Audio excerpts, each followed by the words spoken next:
인간적 신인 국가가 형성되는 것을 의미한다. 리바이어선, 국가와 리바이어선을 지금 등치시키고 있지요. 그래서 국가는 대단히 거대한 권력, 그렇죠?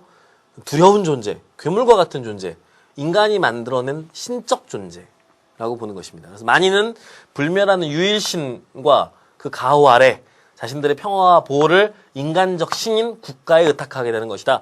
자, 여기에서 이 사람은 여전히 종교적인 세계관을 지니고 있다는 것을 알 수 있습니다. 그래서 인간이 만인을 불멸하게 하는 이제 유일신의 가호 아래서 국가라고 하는 인간적인 신을 만들어서 거기에 모든 것을 위탁한 결과이다 라는 것이죠. 그래서 국가의 절대적 권력을 승인하고 정당화하는 대목입니다.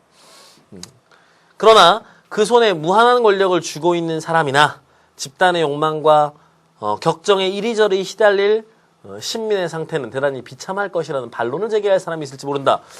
이미 알고 있는 것이지요. 그럼 국가가 개인의 상태를 비참하게 만들면 어떻게 하느냐라는 것이죠. 그러나 국가에 대해 불평하는 것은 어떠한 형태로든 불편함 속에 존재할 수밖에 없는 것이 인간의 상황이라는 점, 국가 형태가 무엇이든 간에 그 안에서 인민에게 일어날 수 있는 최악의 해악은 내전의 현장에서 벌어지는 비참함과 가공할 재난에 비하면 별것 아니라는 점, 그리고 약탈과 복수를 못하도록 만인의 손을 묶어두는 법과 강제력에서 벗어날 때 그 상전 없는 인간이 처하게 되는 상태란 혼란뿐이라는 점을 고려하지 않은 것이다 라고 하는 거니까요. 차라리 국가의 권력 안에서 불평하더라도 생존하는 편이 낫다. 그 안에서 내란이 일어나게 되거나 더 큰 혼란이 발생하게 됐을 때 인간은 더욱더 끔찍한 상태에 처할 것이기 때문에 모순이 있는 국가이지만 그 국가의 권력에 복종할 수밖에 없는 것이 현실이다라는 점입니다. 홉스는 이렇게 비극적인 세계관으로 결국 국가의 권력이 문제를 낳을 수 있음을 인정하면서도 그것을 인간이 수용할 수밖에 없는 비극적 상황에 놓여져 있다는 점을 인정하고 논의를 마무리하고 있는 것이지요. 바로 이 부분이 토마스 홉스의 리바이어선의 핵심 부분입니다. 지금까지 여러 학교에서 출제된 적이 있는 대목이고요. 여러분들이 이제 이 관점을 이해한다면 이렇게 새로운 사고방식이 태동하고 있구나. 즉, 그 당대의 절대적인 권력인 군주제를 여전히 정당화하고 옹호하면서도 이 군주의 권력이 더 이상 왕이 신에게서 받은 절대적 권력이 아니라 인간의 권리를 보호하기 위해서 인간 스스로가 이성적인 판단과 자발적 동의하에 구축한 권력이구나라는 생각이 처음으로 생겨났다는 겁니다. 자, 이것이 바로 이제 개인주의의 시작입니다. 이제 개별 인간이 스스로 권리를 지니고 있다는 사실로부터 이제 논의는 발전되기 시작합니다. 그렇습니다. 우리는 모두 하나의 권리를 가진 존재라고 오늘날 당연히 믿고 있습니다. 그러나 이것은 대단히 특수한 근대적 사고방식입니다. 인류 전체의 수만 년의 역사를 통틀어서 본다면 이러한 인간 스스로가 권리를 가지고 있다는 생각은 그리 오래된 이야기가 아닙니다. 수만 년 역사 중에 불과 200, 300년 동안에만 우리에게 일반적인 것으로 여겨진 것이고 특히 우리나라처럼 이식된 민주주의를 가지고 있는 국가는 불과 100년도 되지 않은 민주적 가치의 역사를 가지고 있는 것이지요. 즉 이렇게 인간의 권리에 대한 새로운 의식의 출발은 불과 몇백 년 사이에 인류 전체의 역사의 흐름을 바꾸어 놓고 있습니다. 그만큼 오늘날 인간에 대한 개념의 변화는 중요합니다. 그리고 이 변화를 이제 그저 국가에 복종하고 절대적인 권력에 복종하는 인간이 아니라 여기에 저항할 수 있는 권리를 가진 존재로서 이해하는 새로운 흐름이 나타납니다. 바로 그 중심에 존 로크가 있습니다.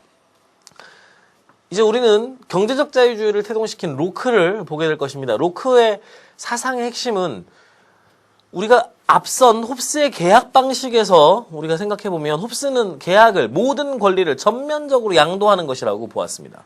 그렇지요? 그러므로 인간에게 더 이상의 권리는 남아있지 않습니다. 비록 애초에 권리를 가지고 태어났지만 사회적 계약의 방식을 통해 인간은 모든 권리를 양도한 것입니다. 그러므로 군주가 죽으라면 죽어야 하고 군주가 시키는 대로 해야 합니다.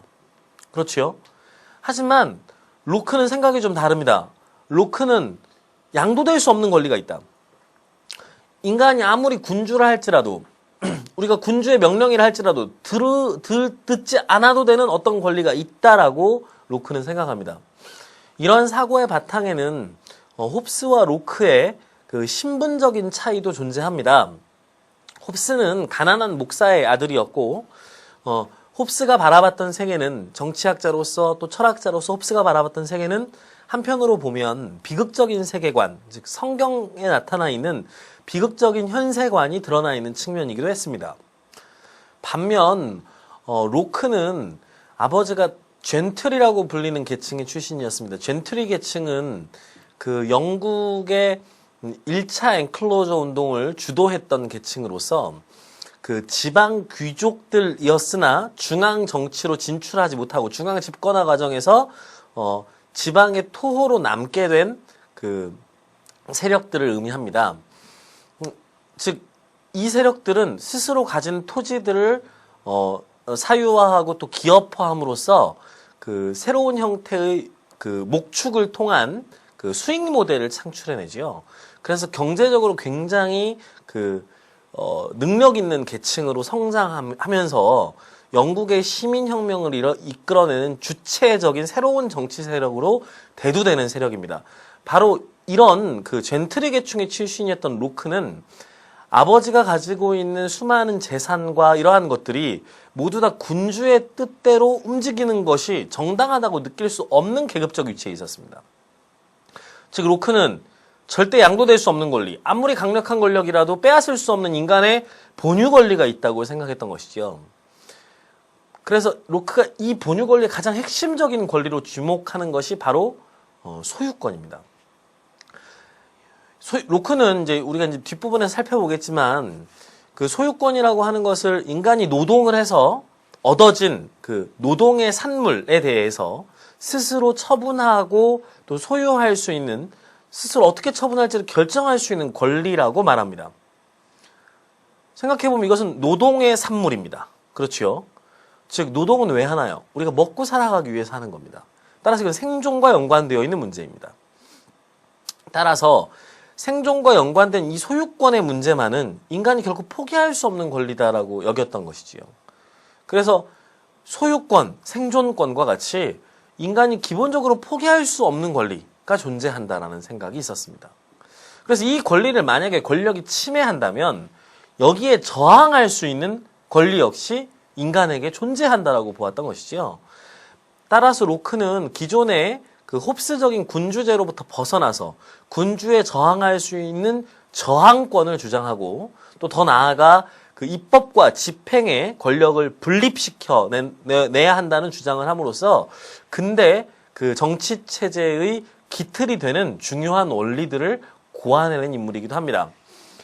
이러한 로크의 생각은 이제 경제적인 자유주의로 이어지면서 자유주의의 새로운 발전을 낳게 되지요. 즉 이제 생존의 권리 그리고 소유의 권리로 가게 되니 경제적으로 내가 노동하고 얻는 것을 마음대로 자유롭게 처분할 수 있는 권리라고 하는 것 자체가 이미 경제적 자유주의의 의미를 포함하게 된 것입니다.